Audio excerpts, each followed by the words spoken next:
So this is Fort Kaskaskia, and it was built to protect the town of Kaskaskia, which was built, I believe, in 1709. And I'm not really sure exactly what this fort looks like because all that's left are these earthworks. The town of Kaskaskia was actually founded in 1703, and it was the southern anchor of France's colony here in Illinois. And here in a minute, we're going to learn about its fate. Last week, we visited Fort de Chartres, which was a major fort along the Mississippi River. A stone fort was built there in the 1750s, and a smaller fort was intended for this site. Construction began in 1759, but it was never completed. France lost the Illinois country to Great Britain in 1763 during the French and Indian Wars, and the British renamed this fort Fort Gage, and they stayed here until 1772. A British officer visiting here in 1766 wrote of two dilapidated buildings, a collapsed wooden gun platform, and reported that the ditch, parapet, and ramparts were entirely overgrown with bushes. In the 1780s, local bandit John Dodge made headquarters in the old fort, and the U.S. Army reoccupied the post about 1803 and stayed here until 1807. The fort was last used by local residents fearing attacks by Britain's Indian allies during the War of 1812. And this is a drawing showing the fort under construction. Historians aren't sure of its appearance, but this drawing was based on archaeological finds and descriptions written in the 1760s. And just behind the fort, you can see the doomed town of Kaskaskia, situated between the Kaskaskia River and the mighty Mississippi. In 1803, Thomas Jefferson sent Meriwether Lewis and William Clark to lead a corps of discovery of the Missouri River in search of a water route to the Pacific. They arrived at Kaskaskia on November 29th, looking for new recruits. Lewis and Clark sought young, strong men familiar with the woods, good at hunting, and able to endure a long, difficult journey. They found 12 candidates from the troops stationed here, more than any other place on the route. Meriwether Lewis wrote to Thomas Jefferson on December 15, 1803, "On my arrival at Kaskaskia, I made a selection of a sufficient number of men from the troops to complete my party." If you're new to the channel, my name is Julian, and I go to historical sites to see what they can teach us. And all the information that I'm giving you today comes from the site itself, so any brochures or historical markers or anything that we learned at the last fort, because these two forts are connected. If you know anything about this site that we didn't cover, please leave a comment below, because we're all here to learn, and I would be very interested in hearing about it.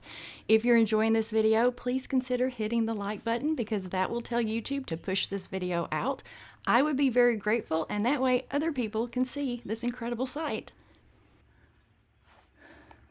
So this is definitely a different kind of fort than what we just saw, because this one is earthen works and the other one had stone foundations and had been, for the most part, reconstructed. It was cool. This place is cool too. Would you look at this view? That is amazing. That is beautiful. Sometimes I come to sites thinking one thing, and I end up leaving knowing something completely different, and that's what's happened here. I thought I was coming to learn about a fort, and I ended up learning about the village of Kaskaskia. It was founded in 1703. It was the gateway to the north, the capital of the Illinois Territory from 1809 to 1818, and the first capital of the state of Illinois from 1818 to 1819. But what I learned that shocked me was that in April of 1881, the Mississippi River divided its channel and broke into the lower Kaskaskia River right below this bluff, and it formed Kaskaskia Island.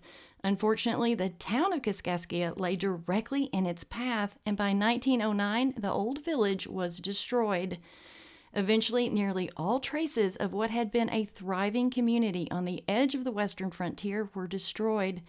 The land on the opposite bank is not Missouri, but Illinois.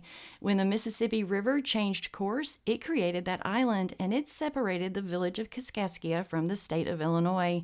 For many years, Missouri officials claimed the island as part of their state because it lay on the west side of the Mississippi, but Illinois disagreed and argued that the original river channel was the correct boundary, and that Kaskaskia was still part of Illinois. The dispute continued until 1970 when the U.S. Supreme Court divided the land between the two states. The court ruled that the village of Kaskaskia, along with a large part of the disputed area, belonged to Illinois.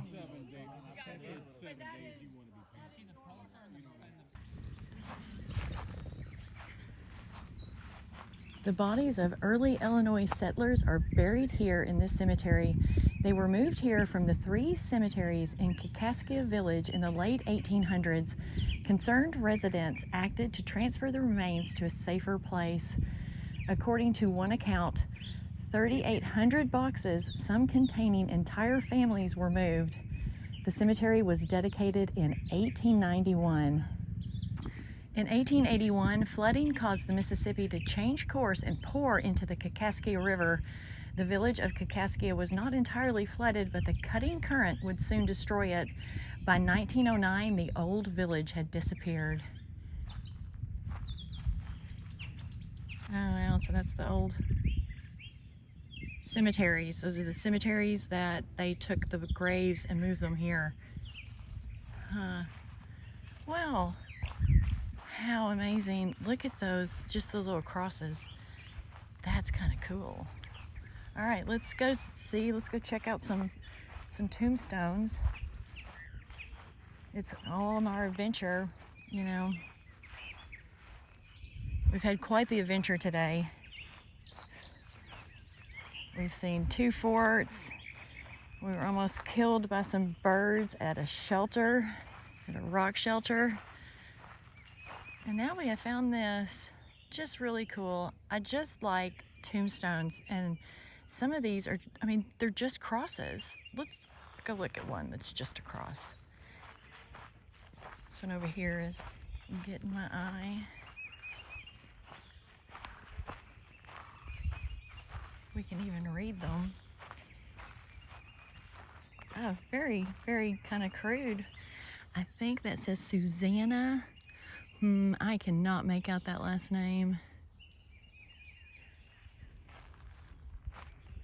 I wonder if those were from the Catholic cemetery. They're so worn, you can barely read them. This one's got a marker. Ambrose Bequet. He was in the Civil War. He died in 1874.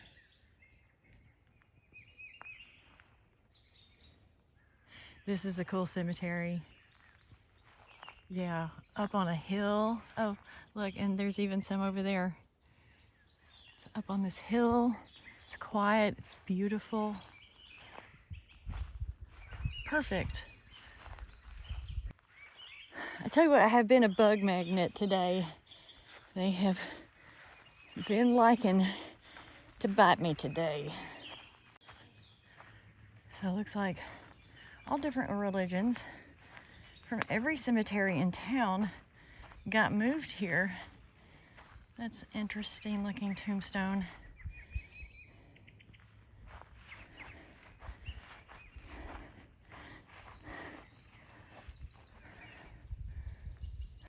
Okay, so this was Reverend Nicholas Perrin. He was born at Vale, France, 1799. He died October 5th, 1859, and he was the pastor of the parish. Cool.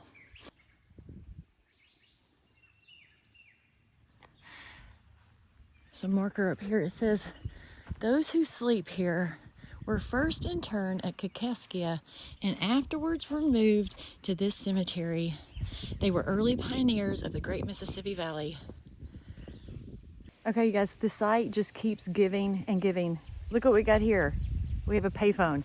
I have not seen a payphone in 20, 30 years. What the heck? It's an honest to God live payphone. Well, it's not really live. It's been killed, but still, you just don't see these anymore.